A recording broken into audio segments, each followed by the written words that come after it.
Yeah, as you guys just mentioned, the town will decide tonight whether or not to give this issue a public hearing ahead of a final vote, which is set for June 6th. Here along the Silas Deane Highway in Wethersfield is where these panhandlers are notorious for hanging out, sometimes four at a time, operating in a coordinated fashion, many times being dropped off in vehicles with out-of-state license plates.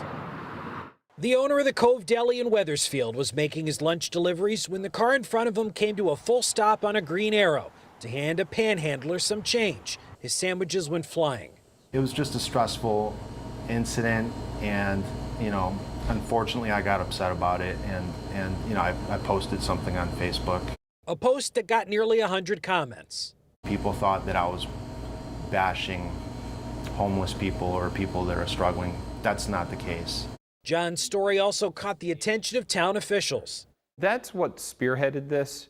Generically titled, "The Pedestrians Interfering with the Flow of Traffic Ordinance," it's Wethersfield's way of effectively banning panhandling.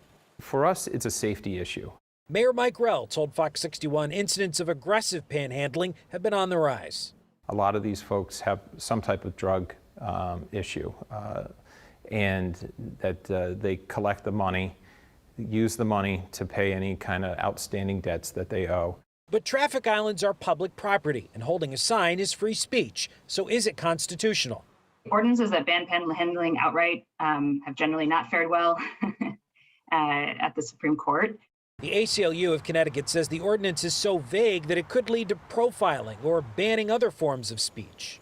Girl Scouts selling cookies on the side of the highway, a kid with a lemonade stand, a school club trying to do a car wash. Obviously, we don't want to impede on anyone's freedom of speech. But Wethersfield police would be responsible for the enforcement, a $50 fine for those asking for money. We write a ticket. They might not have the means to pay it. Where it goes from there, to be honest with you, I don't really have an answer for that. But the mayor told me today that this ordinance really isn't about enforcement. It's about sending a message. None of the panhandlers who we spoke with today wanted to talk with us. But coming up tonight on the News at 10, you're going to be hearing from an actual panhandler in Hartford. And we're going to broaden this story out to include the underlying crisis of addiction and homelessness that is often associated with panhandling. Again, that's coming up tonight on the News at 10. For now, we're live along the Silas Deane Highway in Wethersfield. Matt Caron, Fox 61 News.